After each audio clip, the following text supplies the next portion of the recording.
Donald Trump, que el sábado sufrió ese atentado en el que resultó herido por esos disparos en la oreja, eso fue el sábado. Hoy está ya en Milwaukee, que es donde su partido, el Partido Republicano, celebra esa convención en la que va a ser ya formalmente, oficialmente nominado como el candidato de esa formación de los republicanos a la Casa Blanca. Pero indudablemente en el ambiente está todavía ese atentado que sufrió el pasado sábado y que vivió en directo, diríamos que sufrió en directo Antonio Peláez. Antonio, bienvenido, buenas noches.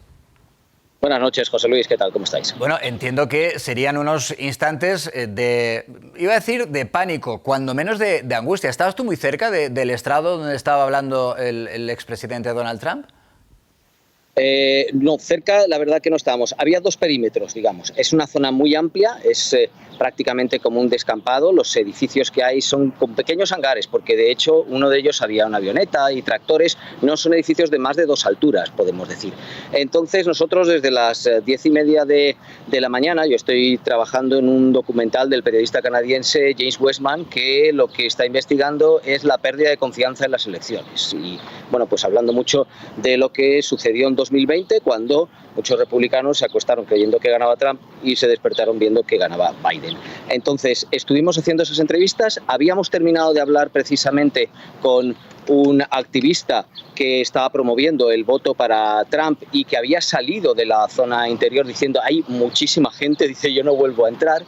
Y entonces ese perímetro de seguridad, por así decir, es donde están pues los arcos de metales, donde te ponen directamente, anteriormente ya lo han indicado por supuesto, pero que ni se te ocurre entrar ni con mochilas, ni con carros de ruedas, ni desde luego con armas. Estábamos justo ahí fuera cuando oímos los disparos y bueno, pues todo el mundo sale. Nosotros como periodistas evidentemente lo que hicimos fue entrar a ser testigos y a escuchar también los testimonios que había de las distintas personas que lo habían vivido directamente. Claro, la pregunta era el sábado y sigue siendo hoy, además, después de escuchar, por ejemplo, como nos decías, que hay evidentemente un arco de seguridad muy estricto en torno a los mítines del expresidente, en este caso Donald Trump. Digo, la pregunta sigue siendo ¿cómo fue posible algo así? Incluso hay testigos que dicen que se veía, que se llegó a ver al asaltante, a la persona que disparó a Donald Trump, digamos que subiéndose al edificio desde el que disparó. ¿Cómo es posible algo así? Claro, es una respuesta que todavía está pendiente de conocerse en Estados Unidos y en el mundo entero. Completamente, o sea, así como en sus mensajes a la nación, tanto Biden como Trump insisten en el trabajo del servicio secreto y Trump en que le han salvado, el problema está antes, cómo llega a disparar en un edificio que además no era alto, como bien dices, se está sabiendo que había testigos. Muchas personas nos indicaban que creían que había sido desde un tanque de agua que había cercano, que el tanque de agua además está muy por encima de esos edificios. Con que hubiera habido alguien del servicio secreto vigilando desde allí, lo hubiera visto. Los tiradores del servicio secreto, que recordemos pues son los que protegen a expresidentes de Estados Unidos y a candidatos, en Trump se juntan las dos cosas, estaban detrás de Trump, pero no estaban en esos edificios que, como te decía, es que tampoco es que haya muchos. La zona había pues muy dispersos y en general es un gran descampado porque se presentó allí muchísima gente. Yo no he leído cifras oficiales, es al revés que aquí, que en España, que entonces tenemos pues la cifra del que organiza, la cifra de delegación del gobierno y hasta la cifra de tezanos. Allí no ha habido ninguna cifra, pero nosotros calculamos por otros eventos que hemos estado que había más de 20.000 personas. Y esto es un fallo de seguridad, pues prácticamente podríamos decir imperdonable. Hoy en día que además hay drones, que desde luego vino un helicóptero a llevarse a Donald Trump, como nadie ha visto que este sujeto está preparándose para disparar. Bueno, nos hablas de hasta 20.000 personas que más o menos calculáis que podía haber en ese momento, en el momento del atentado contra Donald Trump.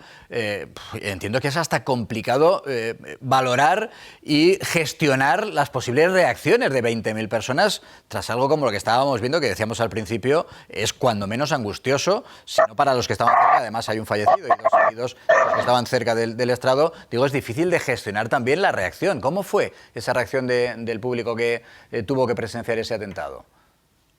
Completamente, pues mira, además eso sí que lo vimos ahí de primera persona, porque al principio oyes pues como si fueran unos petardos, como si fueran unos fuegos artificiales, y luego cuando empiezas a ver a la gente salir, como bien dices, con la angustia, con esas caras de angustia, llamando por teléfono, las primeras personas que salían, la verdad que iban corriendo bastante, luego el resto vimos que dentro de la incertidumbre, dentro de la indignación, iban con una cierta calma. Y la verdad que ahí sí que creo que, y por los testimonios que hemos recogido, que el servicio secreto desde un primer momento dijo a todo el mundo que fueran al suelo. Muchos, la verdad, que no hicieron caso, que estaban grabando con los móviles, y desde luego cuando el gesto famoso de Donald Trump, cuando levantó el puño, que es lo que ha valorado muchísima gente, y dijo luchad, luchad, ahí se levantó todo el mundo.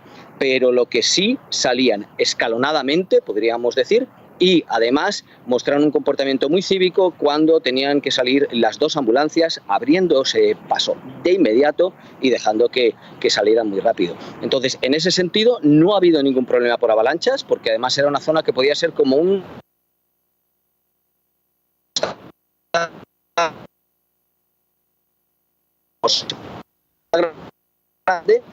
pero... Ahí estamos perdiendo la comunicación con Antonio. Bueno, a ver si la podemos recuperar, al menos para despedirnos y para darle las gracias por habernos hecho un hueco en ese trabajo que está llevando a cabo entre Estados Unidos y Canadá para elaborar un documental. Creo que hemos perdido definitivamente esa conexión. En todo caso, volveremos a hablar con Antonio Peláez, cuando esté terminado ese documental en el que están trabajando y que tiene una pinta extraordinaria.